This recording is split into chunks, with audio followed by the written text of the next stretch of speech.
moment. And welcome everyone, Happy New Year, and welcome to the inaugural session of KonTerra Conversations. And we're really happy that you could join us today. My name is Lynn Kripe and I'm CEO of the KonTerra Group. And at KonTerra, we have a vision of a world where organizations and their people have what they need to flourish and be resilient while they're addressing the world's most complex problems. And it's our hope that this new series of KonTerra Conversations will really help contribute to that vision. And the format for this will take the form of a virtual fireside chat. And our desire is to bring together experts, learners, and leaders for real conversation about topics related to staff care, mental health, leadership, and organizational resilience. And we wanted to do something different than kind of a typical webinar presentation where there's a sort of information dispensed. While that's always helpful, we also know that the world, our organizations, and we as people can be a lot messier than that. And so we're really looking forward to kind of getting down underneath some of the concepts that may be more academic or theoretical, and just really be real with each other and hear from leaders about how they're trying to tackle these kind of real world issues within their organizations and within their own lives. So like to invite you to imagine yourself and all of us sitting together around a fireplace or a campfire or some kind of setting like that. And we're relaxed and really ready to have that kind of conversation. So feel free to get that mental image in mind. A couple of logistical notes as we begin. As I mentioned, the session will be recorded up until we get to the Q&A, and we'll stop the recording at that point and so that the Q&A can be a little bit more free-flowing, and that will not be part of the recording. The recording will be posted on the KonTerra website as well as KonTerra's YouTube channel, so you can look for it there, share it with your friends and colleagues afterwards. We're going to ask you that as we go along, if you have questions, substantive questions that you're interested in hearing from the group about, please put those through the QA function on your control panel rather than the chat. And my colleagues Raven Ellis, KonTerra's Director of Clinical Operations, and Morgan Haviland, KonTerra's Operation Coordinator, will help curate those questions for the Q&A portion of today's session. And just a reminder, the Q&A, when you submit a question, it is anonymous. We invite you to use the chat function to communicate with each other or to the moderators.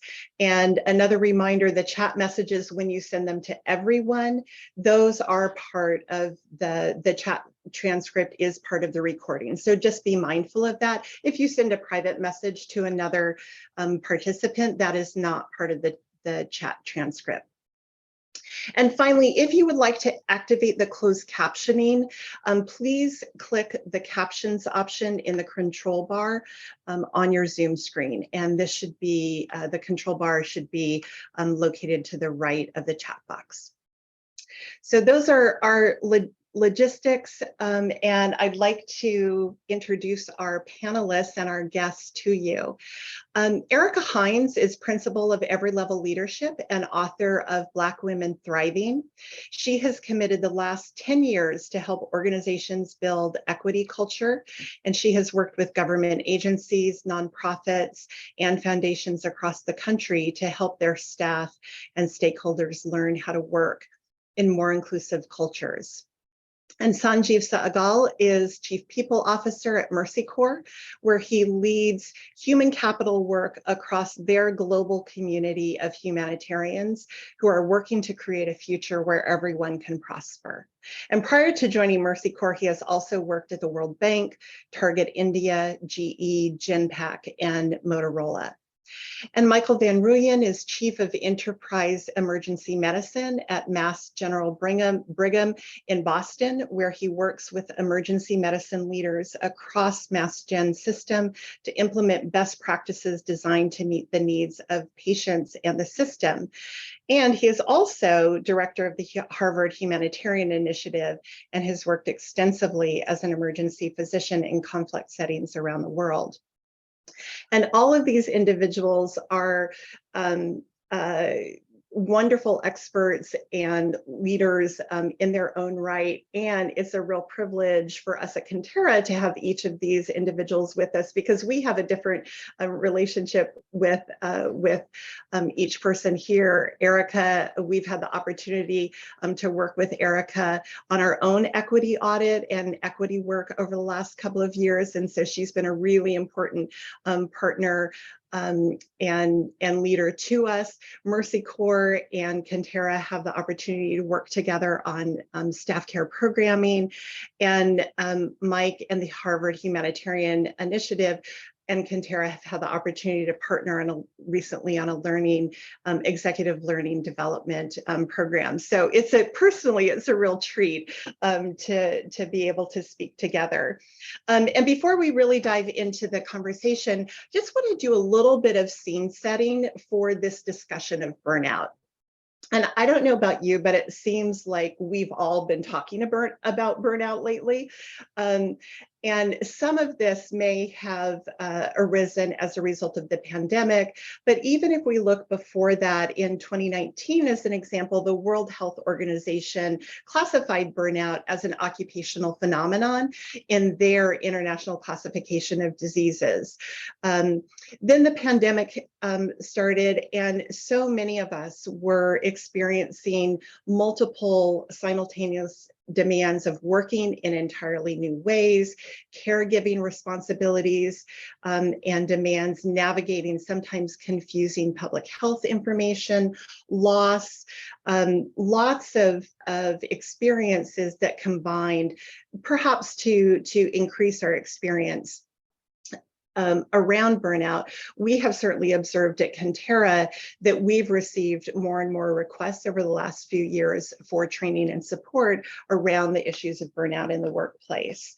And we use that word, I think, colloquially pretty frequently, but there is a formal definition of what burnout is, and it might be helpful for us just to name that as we start this conversation. And burnout, officially or formally, is an experience of chronic workplace stress that has three particular dimensions. One having to do with emotional exhaustion, a second having to do with an experience of mental distance from your job, feelings of negativity or cynicism, particularly towards client populations or people that you serve, and then a sense of reduced professional efficacy or effectiveness. And my guess is that many of us have experienced some of those in different degrees, and it's that combination that we're really talking about when we talk about burnout.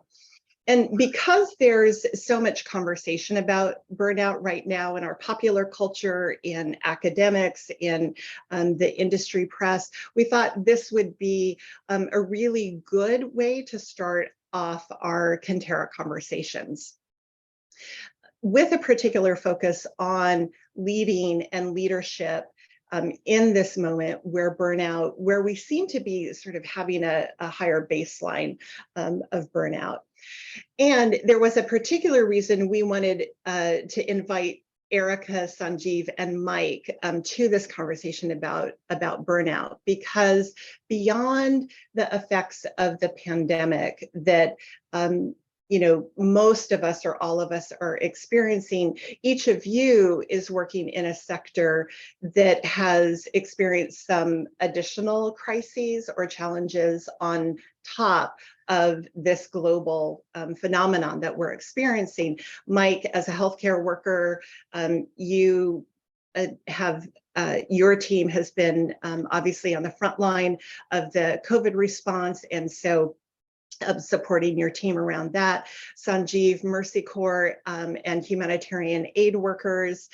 We have the Ukraine war. We have what has been happening, sort of peaks in crisis in Afghanistan, as well as all the other longstanding crises around the world.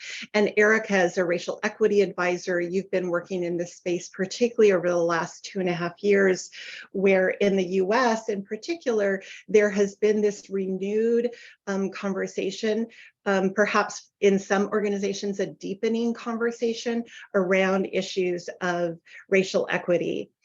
And so we thought you would have a particularly rich contribution to this conversation around burnout. And that's really where we want to start today and hear a little bit about what you're observing within your own organizations or the sectors that you're working about burnout. What are you seeing? What is it looking like? Before we move on to talking about, so what are some things as leaders that that we can do and practical things. So Mike, in terms of healthcare, can we start with you? Because I suspect for all of us, the realities of healthcare workers are very front and center. And what are some of the things that you have experienced and observed? Thank you, Lynn. And first of all, thank you for the opportunity to join the panel, and to my great colleagues, Eric and Sanjeev, great to be with you. I will argue that emergency medicine, so I'm in medicine in general, has experienced tremendous departures from the workforce and immense pressures in the healthcare system in general. And probably nowhere is this much as acute as in emergency medicine. So the emergency departments in the nation, for example, are really struggling with incredibly high volumes, backed up patient flow, and immense crowding. I'm the chair of Mass General and also the Brigham, and oversee the emergency departments for the Mass General Brigham system. So about 500,000 patients a year come through our system. And we see the results of crowding are really unprecedented. There's a lot of unprecedented statements going around in the world today, but in our case, it truly is. And so we have patients awaiting admission and huge cram-packed hallways.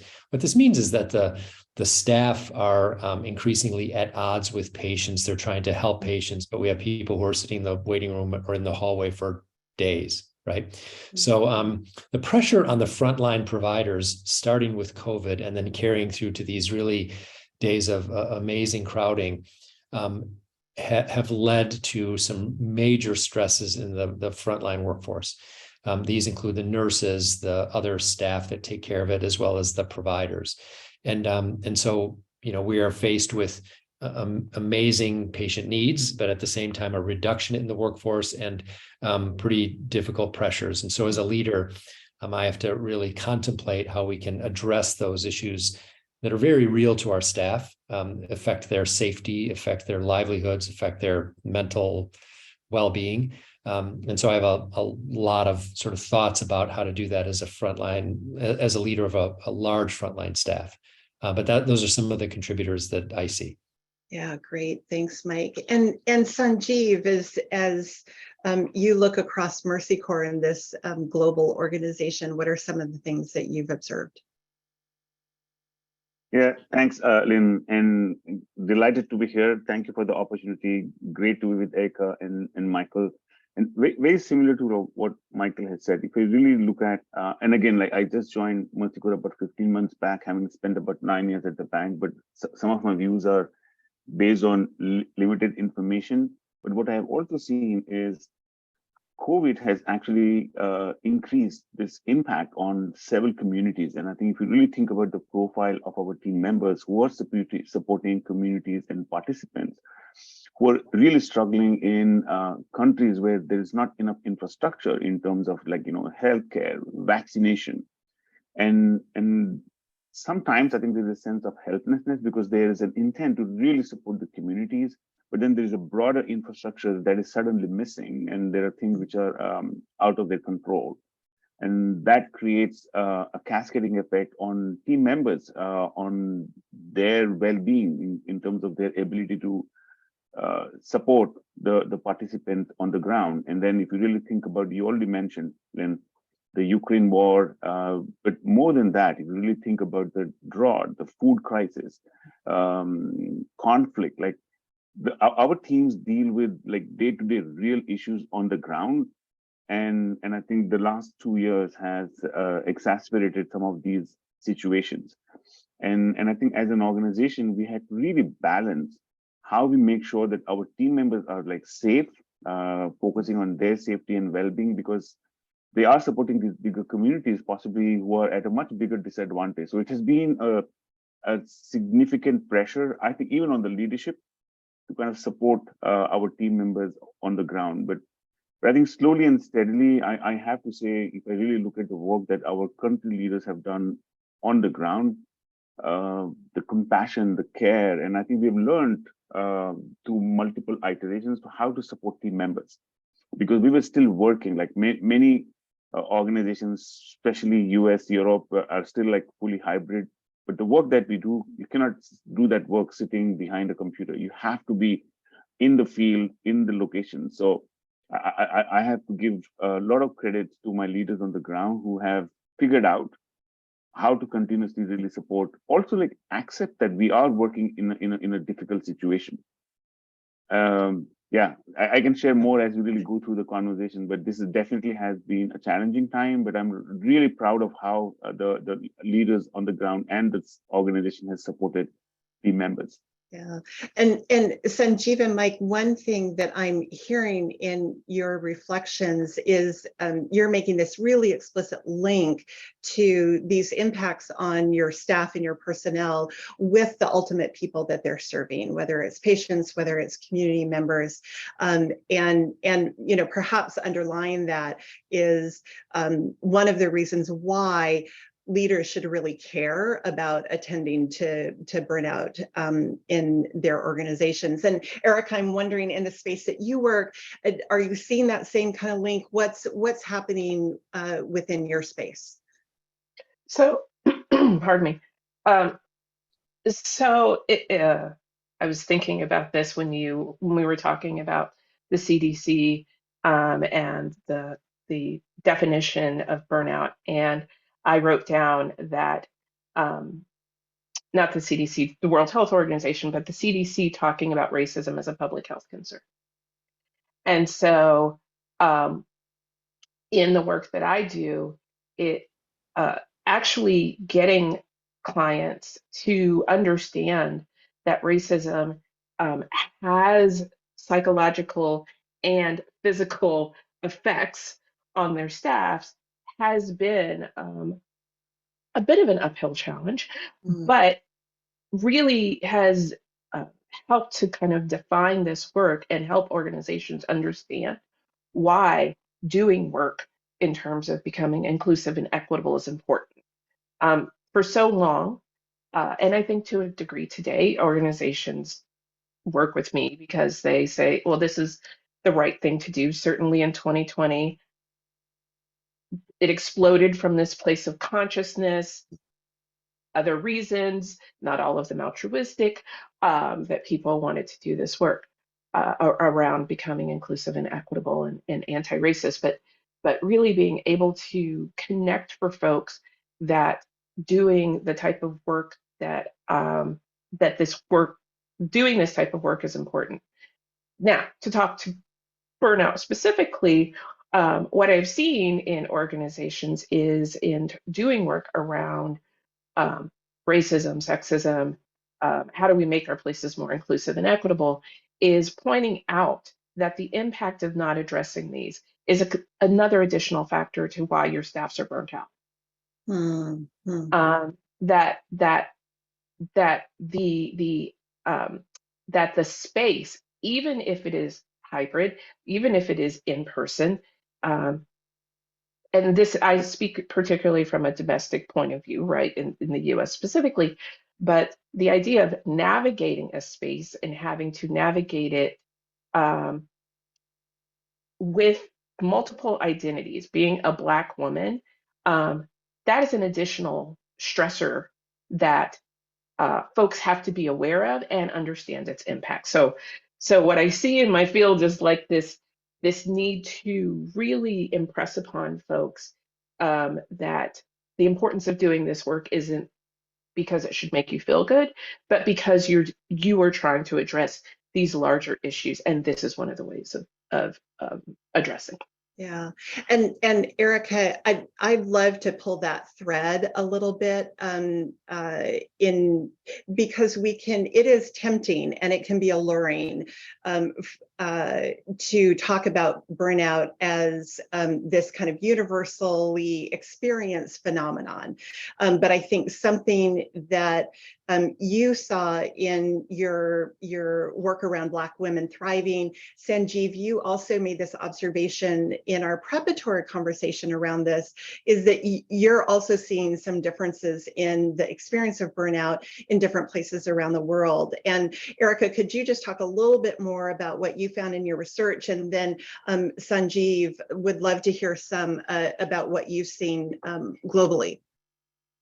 Sure. And I did not say it's such a pleasure. And I was also thinking about this. I'm a little bit intimidated by fellow folks here, but this We're is all friends. it's a wonderful opportunity to be in this space with you all.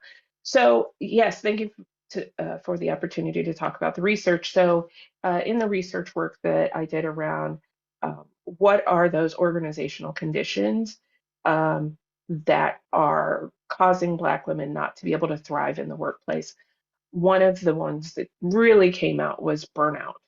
And, we have multiple statistics, but one that I always quote is that we had 1,400 Black women across the country and some in Europe participate in the survey. And one of the striking statistics we had specifically about burnout is that 88% of those who responded to this said, I wrote it down. 88% of Black women have sometimes, often, or always experienced burnout. And they relayed the reasons as being having unclear job expectations, which I would say is probably universal, having a negative work environment, which brings in this idea that I was talking about last time, like what defines this negative work environment. Some of those are like managerial and leadership, issues, and some of them have really related to these terms that we talked about. They brought up, which was like this need to constantly be perfect in their jobs as a way of dispelling stereotypes, as a way of being taken seriously. And Lynn, you know that I will say the things. This is particularly acute in primarily white-led organizations. Yeah. So as we talk about burnout and we think about burnout, it is not a cookie cutter approach. Yeah, I really appreciate that, Erica, that not a cookie cutter experience, not a cookie cutter approach then to what are some of the things that we can do within organizations to prevent or mitigate. Yeah, and Sanjeev, you have had some really powerful observations as well about who's experiencing what when it comes to burnout. Sure. And I want to take a little bit of a step back, Lynn. Of course, COVID and everything has, like I said, exacerbated the situation. But if I really think about it more holistically, I think over the last 2 decades, I think this whole rhetoric and narrative about doing more with less, which means there's a huge amount of focus on driving efficiencies in organizations. And I think the human risks of doing more with less have been ignored. And if you really think about a lot of organizations and a lot of leaders, the reaction when they hear something like this is to really talk about individual solutions, to say, oh, let's get meditation, mindful meditation, let's do some self-care. I'm not denying that it is important, but it is not enough, because I think there is an interaction between the work and my environment and the work experiences, which actually leads to, and I think, Erica, you just mentioned lack of clarity of expectations. And I think there's the hostile work cultures against marginalized identities, ineffective leadership, and of course, like disconnect between work values. So I think all of these things are important. So, and I think leaders, their go-to action is to really look at an individual solution. I think a lot of times that's where the energy is invested. I think energy needs to be invested on almost doing like a workplace audit, looking at what kind of experiences our team members have. So that it's not like a one size fits all. What I am like in a global environment, what I have noticed is women, parents, single parents, caregivers, like even if you're a single, like all of these things really matter for team members in their mental health and well-being, for them to be able to contribute to their highest potential. And in global organizations, I think, and now this is something which, you know, with remote work gets highlighted quite a lot, is the lines are blurring, right, between your work life and the personal life. Like there's an expectation of always being on. And I think the last point that I want to make here is, in global organizations, the reality is of the difference in time zones. And then there are power dynamics between headquarters, regional teams, and the local team. So the general unsaid rule is the global teams, wherever they are supposed to join into calls and be available when the headquarters teams want them to. And it's a challenge, actually, and I don't think that I have a solution, but it's a real challenge when people are working in different time zones. Like, you know, I have teams in East Asia, Africa, and a significant amount of our team members are in Portland in Pacific time. They wake up like 6 a.m. in the morning to do call. I'm based in Nairobi, and I pretty much work till about 1 a.m. It's unrealistic after a point, but I don't know what the solution is. So I think that's what I'm really observing, that there's no one size fits all, but just making sure that we are aware of these challenges for specific groups of team members can be the starting point to really find solutions. Because if we don't accept or agree on what the problem is, we will never find the solution. Yeah, thank you so much, Sanjeev. There's so much in what both you and Erica have said to unpack, and so maybe to just pause and for me, a couple of things that I've heard so far is, one, this kind of call to implicit in some of your opening remarks is we need to care about this as leaders because of the not only the impact on our staff, which, you know, it's important to care about it just from a moral and humanitarian perspective, but because the experience of burnout really does interfere with people's ability to serve the mission, to serve communities, to serve patients, to serve clients. Also, let's disentangle or have a more nuanced understanding of the experience of burnout with a particular lens of understanding how people's various identities may contribute to greater vulnerabilities to this, and that messages about what can I as an individual do to prevent or mitigate burnout may be important, but they're woefully inadequate, and that we really need to be thinking about this from an organizational perspective, as well as larger kind of societal and even global forces that are contributing to this experience. And Mike, you have talked about the Stanford wellness model, which I think has really, if my understanding is correct, and course correct me if I'm wrong, really sort of grew out of the medical field, but that you found it particularly helpful in thinking about how do we think about all of these factors in addressing burnout. And can you talk a little bit more about that model and how you have found it useful? You're muted, Mike. First time on Zoom, gosh. First of all, thank you for your summary, and really Erica's comments and Sanjeev's comments resonate greatly with all of the issues that we're talking about here. And so it's super rich conversation.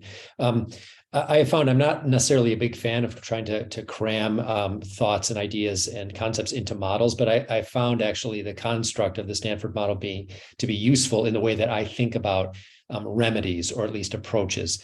I think this is passed out to everybody in the audience, but there's sort of three big attributes. One is creating a sense of personal resilience, so your personal responsibility for your own resilience. The second one is a culture of wellness that you can create in the workplace, meaning that you've really attend to workers' wellness. And the third is the efficiency of practice, which actually gets to the ability to do your job. And I found this construct to be helpful in ways that I can think about helping my teams work in an incredibly pressured environment. As both Erica and Sanjeev nicely said, there's many contributors to the notion of burnout, or and I think there's many common themes and kind of variable drivers, right? The common themes can be things like the depersonalization or disconnectedness that we've had because of COVID, because of social isolation, because of the way that we have sort of pulled back from societal relationships. And this affects the workplace in some really interesting ways.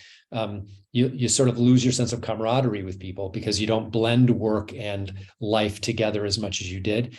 And, I'll give you a very specific weird example. And then in the workplace, everybody's masked all the time still. What that does is create this distance between you. I don't recognize people's faces. They don't recognize me. We don't know people's names, and we don't connect as well. And that connection, the smiles, the personal interaction from on day to day when we're taking care of patients in a really difficult environment, you lose that connection.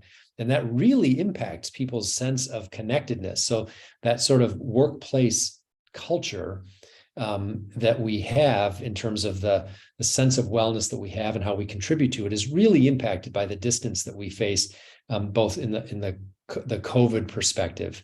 And again, the three drivers of that I'm thinking of the culture of wellness that the Stanford model looks at is personal resilience, culture of wellness in the workplace, and efficiencies. And I can talk about some of the issues of efficiencies in a bit after the conversation goes forward. But I think the real thing that I'm trying to attend to is this culture of wellness. And Erica's point is so important because of the, potentiation of issues like, there's two big issues as it relates to racial issues, racial equity or racism that I see anyway in our workplace. The first is actually just as Erica said, and that is the compounding pressures on people of color in the workplace. But the second one is actually the observation that this whole pressure in the system has created and exacerbated inequities among our patients, and access is a huge thing. So we face the moral harm, and Sanjeev can probably attest to this too. You face the moral harm of not being able to do your job and not being able to do it in the ethical, compassionate, comprehensive fashion that you need to. And so really understanding the individual things that happen in the workplace as they impact individuals is the first step, I think, that a leader has to take in understanding what to do with issues around, wellness in the workplace. Great, thanks. Thanks, Mike. I do see in the chat, somebody asked for a repeat of the third point of the Stanford wellness approach. Could you just repeat those three elements again for folks? Yep, will do. She got it, but I'll tell it again. So the culture of wellness. So in the workplace, efficiency is a practice, which means how you help people be able to do their jobs. And of course, personal resilience, the stuff that we sort of think that people are responsible for themselves, that need to nurture themselves as well. Yeah, great. Thanks, Mike. Sanjeev, coming to you and sort of looking across Mercy Corps as a large organization working in dozens of countries with these different experiences, different resources that are available. And you hinted at it before, but what are some things that you have seen leaders within Mercy Corps strategies that they're undertaking to try to prevent or mitigate burnout among your team members? Yeah, sure. Yeah, I think I did not know specifically about the Stanford model, Mike, but I can say some of the interventions that we are putting in pretty much align to the model unknowingly, though. So the first one that I do want to really call out is this whole focus on wellness. Like there's a conversation that several leaders have really started around wellness. Like I'll give an example. In November, if I'm not wrong, in November, our team in Kenya, like the people in the culture team in Kenya, organized for like a wellness day. Like there's a day where they brought all team members, took them out to the office, invited different providers to kind of just educate and create awareness about health. And just, but to me, like even that signaling to say that well-being is important, we need to just step out and all talk about wellness and well-being, even if it is coming from the health perspective, not the work environment. I feel that's a big signal to the organization that we are serious about it. Our teams in Mercy Corps Europe, I think there is a staff-led group focusing on well-being. I think they're doing like surveys, but even those small little things are signaling to the organization. Even in the US, actually, last year we introduced like an HSA, but we allowed team members to actually, use that for spa, like gyms, but the signaling I think is very important. The second is we've introduced a concept of gratitude days. And that is something that our team members have given very positive feedback. Like last year, we gave like one day as a gratitude day to say, all of you are doing some really good work in difficult circumstances. Here's organization's way of saying thank you. And because we are a global organization, we allow different countries to determine when they want to take that leave, when it makes sense for them, instead of saying headquarters is closed on one day. It's been very well received. We also have in our leave policy what we call like carers leave, but just kind of recognizing that if you are a caregiver, you possibly need some additional time. And some of these things our team members have really responded, but there's a long road to travel. Actually, I think there's a lot of work to be really done. And the last thing that I will say is we're also kind of our conversation about, like even from an HR perspective, going in with the philosophy that if we want our team members to care for our community and the participants, we need to care for them first. Like they need to have a lived experience that we care for them, for their well-being. So the concept is, having leaders with humility and humanity. I think we're going to really continue to kind of, work on that, to kind of build that muscle in the organization. Ongoing work. Yeah, wonderful, Sanjeev. Such a invitation, right, to any of us who are leaders, whether we're formal leaders or informal leaders, to have that kind of posture. Erica, I'm curious to hear from you both as a small business owner, and so thinking about this issue within your own team, but also as you're working with a diverse set of organizations. What are you doing? What are you seeing? What learnings are coming to the fore for you?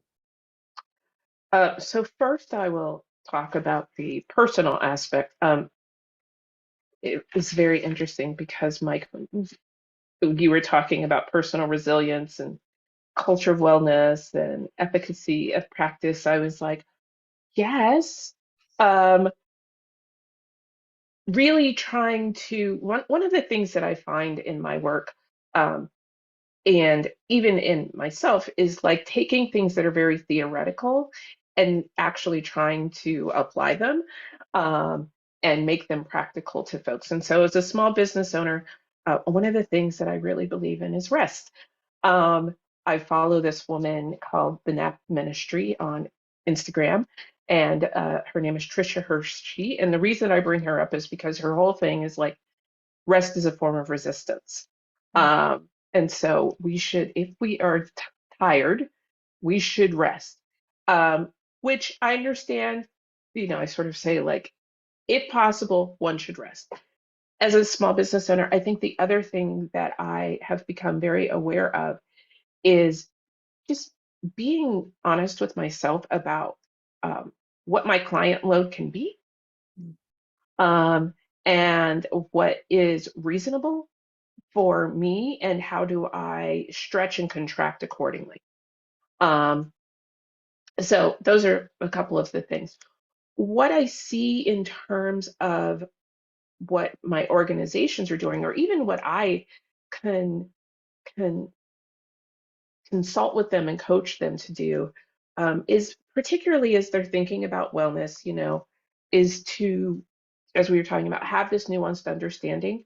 But also, I talked to them a lot around, I talk to them about making sure that people take PTO, and modeling PTO from leadership down. So it is not enough for leaders to be like, you should take PTO. And then the leadership is like, but I'm never taking PTO. And I'm going to email you over a PTO, my own PTO. And so therefore, what I've done is just actually set up this culture where it's okay to work during, paid time off. One of the more radical things that I have seen, and I have seen this coming out of corporate America, is shutting down organizations for a week or two, not just during the holiday season, but saying when it's possible. I mean, I know of a couple of organizations that said, all right, we shut down the last week of August because that is a way to give everyone the opportunity to rest. And here are the parameters of what that is going to look like in terms of this time off and our shutdown. And so I think that that is radical, because I think that almost every organization would say there's no possibility that we can shut down. And yes, I think that's true in certain sectors, but for a lot of organizations, private, for profit, not for profit, et cetera, the ability to shut down, it is possible to do. And so I like to, I see organizations really having that conversation, and what can they do about that. And the other thing that I wrote down is really pushing organizations to think about resilience from an organizational standpoint as well as a personal standpoint. I think in particular, for people of color, sometimes resilience can be a word that is not positive. Mhm. And so this, in terms of thinking about burnout, thinking about what is the role of the organization and the responsibility of the organization, and what is the responsibility of the individual, and understanding that it's both. And I would argue, and often do, that it's not a 50-50 split. It's actually more like a 70 organizational, 30 individual split. So Yeah. Thank you so much, Erica. There's a lot there. I'm that the piece around resilience, to sort of suggest, demand that people be resilient in the face of oppression, is problematic. And from my perspective, and so I really appreciate that reflection. I will also say I was aware of myself having a physical reaction as you were talking about organizations shutting down, right? Like on the one hand, I could feel myself really drawn to that, and on the other hand, I could feel kind of the all the reasons that is so hard to do. And it strikes me that all four of us, we work in sectors where, if we were, I don't know, no knock on architects, but if we were architects, architectural emergencies are probably few and far between. All four of us work in sectors where there is very much a sense of urgency and demand. Whether it's having to do with the needs that we're responding to, whether it's donor, client, patient pressure. And it strikes me that is perhaps one of the most significant barriers to leaders and organizations doing more around burnout. And I guess I'm curious to hear from any of you your thoughts about how do we think about this urgency of real needs that we have a mission and a mandate to respond to, and the need for rest, the need to be more thoughtful, the need to have long-term strategies to address these organizational contributors to burnout. So I don't know who might want to jump in with that, but I know for me as a leader, that is super challenging.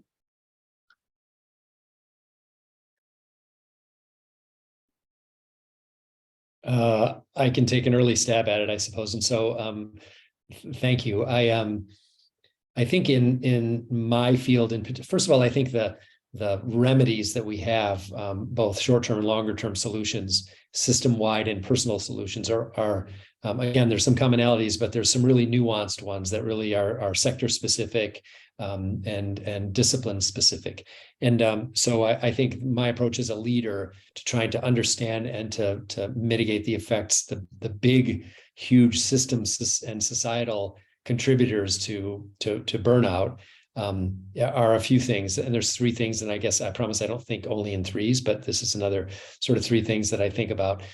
The first is to gain trust as a leader. In other words, to gain your voice as a leader and to have the trust of people that you intend to lead. So I have, probably 2,500 people that are either directly or I'm directly or indirectly responsible for, and they take care of 500,000 patients a year. So it's pretty a lot going on. And so I think the most important thing is for me to be in this case, the emergency department, with everyone, to really understand it, to work, to be there, to be side by side with them, and to be present, because then I at least have some degree of face validity.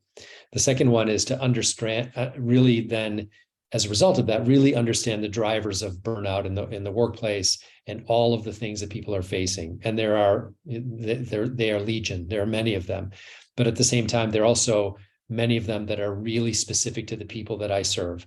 So the second one is actually understand the drivers and then have targeted activities.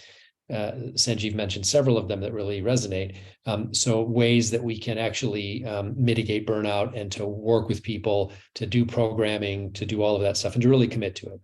And again, the third one for me is communicating incessantly about our work as an organization on these issues. So it is never going to be enough programming to really stem the tide of burnout that we face as a society. But if people see that you're attentive, if they hear that you're attentive, and if you can communicate all the time about how you're working at this, you as an organization are working at it, I think that's important.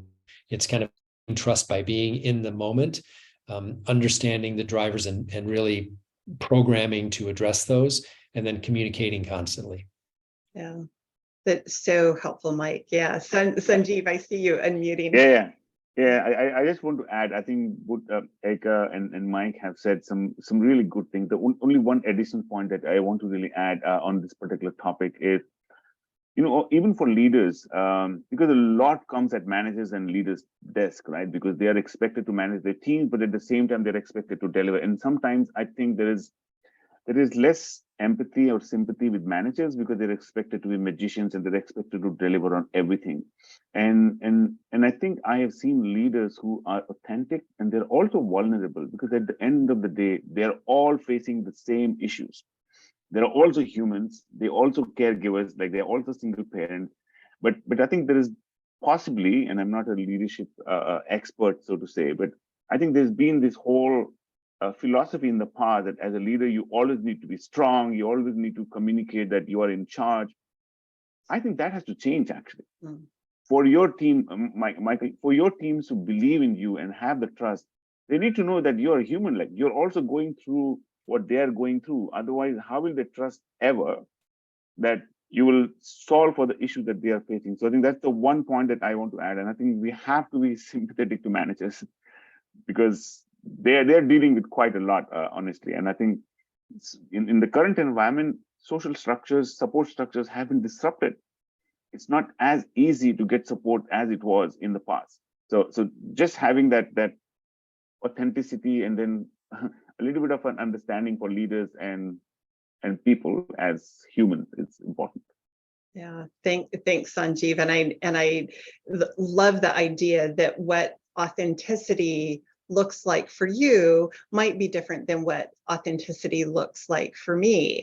And I'll just share that some of the work I've been doing in my own understanding of my leadership is becoming more comfortable with some of the ways that I really lean into informality and kind of lightness as a leadership style, and trying to let go of some of the shame I have around that, or ideas that are I think really grounded in patriarchy in particular, that leaders don't look like that, leaders don't lead like that. So I really value that reflection, Sanjeev, about that authenticity, and appreciating that there are lots of different ways to lead authentically and to be present, as you were saying, Mike, with the people that we lead and the people that we serve. Yeah, Erica, jump in. I was like, can I jump in there? Please. Which is, I mean, I think that there is, when we talk about, and I agree with you, Sanjeev and Lynn and Michael, I think that there's this piece around when people like me say, look, I want leaders and managers to model what this looks like. That is not, like, I say that from a place of honestly asking managers and leaders to delve into a certain amount of self-awareness and a certain amount of risk-taking around vulnerability to say, this is hard. Let me tell you how it's hard for me. Let me tell you why this is hard. So I understand when you're bringing this to me, and I want to, let's talk about this in this context of everything that's going on, right? And let's change the relationship of like me having all the answers to, I'll put the best ideas that I have out there, you put the best ideas, let's figure out what we can come up with, and let's really address this together. And I think that part of the burnout piece, like, it doesn't lie it doesn't lie in the hands even of HR. It lies in the hands of everyone, yes, on their personal piece, but also on the organizational piece. And I always like remind myself and other people, I was like, so the organization is made up of people. So people have to address these everything that's coming up and thinking about burnout now and what to do about it. Yeah. Yeah, thank you, Erica. And leaders are people too. And I don't want to leave this conversation without us having the chance to talk a little bit about, so what does this look like for us as individuals, right? What does this look like for Mike, Sanjeev, Erica, and Lynn? It would be lovely if we knew a few things about this, and so we were immune to experiencing burnout or being on that road to burnout. I will say for myself, I absolutely know that that's not true. That in our household, we talk about the Sunday scaries, and that feeling sometimes that's present of that emotional exhaustion, or noting when the cynicism comes in. And so I know I'm not vulnerable. I'm not invulnerable to it. And so I'm wondering if we could just spend our last couple of minutes talking about what are some of the things that you have learned over your life and your career about where your strengths are, where your vulnerabilities are, and is there one thing that you would sort of put out into this conversation as an invitation to other leaders to consider in terms of managing their own, preventing or mitigating their own burnout? Yeah, I don't know who might want to jump in and start with that one. Maybe while you're thinking, I'll say one of, for me, connection, and I think we've hit on connection in a number of ways, is so critical for me in terms of the prevention and the mitigation. And as I was preparing for this, I was reflecting, and it was such a helpful exercise to be able to point to some of the structures of connection that I have. My partners at KonTerra, another group of women leaders that I meet with on a monthly basis, friends who I think sometimes I can lose sight of that in the day-to-day. And so it was wonderful for me to be able to take a step back and say, oh, actually, I do have this really good support system that helps to mitigate some of those impacts.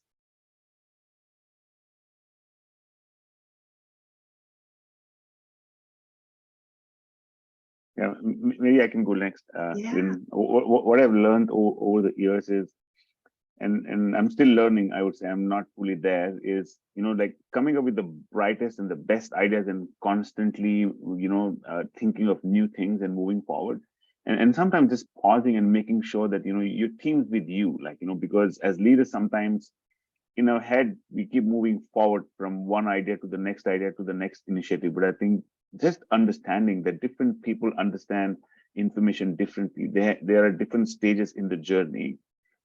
And I think that's like a learning for me, to make sure that we bring everybody together, also making sure, you mentioned connectedness, or, relying on the team. I think that's a muscle I think I'm still building, that making sure that we are all connected with each other. And it's not just one idea that's important, it's like collectively what we can do together as a team. Yeah, that's beautiful, Sanjeev. Thanks. Yeah. Erica, any thoughts on your part on this front? Oh, I have a lot of thoughts about it. So I'm thinking about it as a small business owner, and I'm not sure I'm going to say it's a privilege. I have said no, and I have also let go of clients when I felt in my gut that they were going to be energy vampires. Mm-hmm.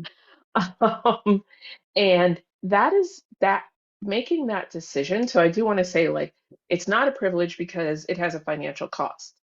It is a privilege in that I have said, I will protect as a team of like one that or a team of two that can contract to like 20.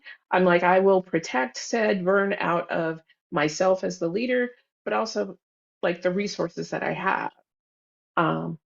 By when that feeling, that intuition in my gut says, I the price that this will have on me is greater than the price of the money that I might make.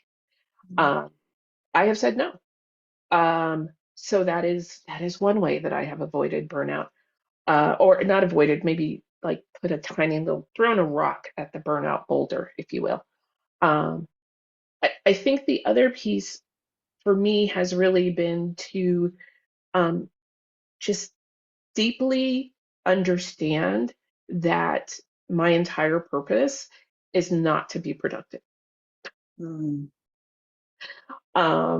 Like, I am ambitious at work. I want to do big things. I love planners. I love a good time blocking system and efficiency. I watch many YouTube videos about it. And at the end of the day, I am like, there is no amount of productivity hacks. Like, your like entire life is not meant to be productive. And be productive where you need to be, but also like understand that there's just times to putter and to do whatever you need to not to let go of the productivity beast. Thank you, Erica. That was a gift. Yeah. Mike, do you want to close us out of this part of the conversation? Sure. First of all, I love the energy vampire. We're all going to take that one home because that's a great one. So I have a couple observations. One is that I'm really fortunate, I think many of us are, to be in a high meaning field, meaning that we really identify strongly with our mission. We have a great internal and even an external sense of mission, and identify with our roles a lot. So I mean, first of all, is the sense of meaning. We have I can speak for myself. I have a wonderful sense of like it's a meaningful work, but it doesn't make you immune to being just burned out. And so one of the things that, just a very simple thing actually, that's helped me is, I think, as I see people who are working so hard in my field and in many other fields, their sense of, if they're able to realize their sense of purpose, meaning that they have a sense of purpose, but they're able to do it and to gain some degree of appreciation. And it doesn't mean awards or constant affirmation, but it is a way for people to say that what they do matters,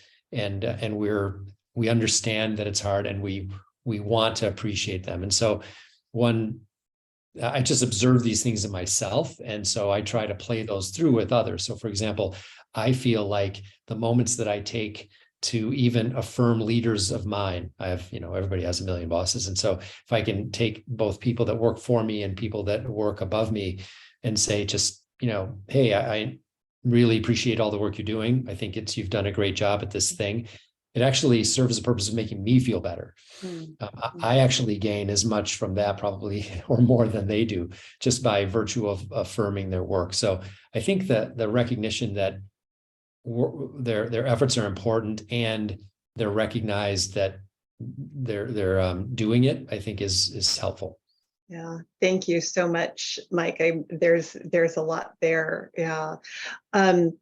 We want to draw this part of the conversation to a close. And before we stop recording, Erica, Sanjeev, and Mike, I just want to thank you so much for having the courage and the sense of adventure to kind of jump into this with us and be part of this first KonTerra conversation. And I'm just deeply grateful to each of you. And I hope those of you that joined us around the world have found at least one nugget from our conversation today that will percolate for you and may start to make a difference for you, for the teams and organizations that you lead. And please look out for future KonTerra conversations and consider joining us in the future. And we're going to stop the recording now and move to Q&A. And I think we have a couple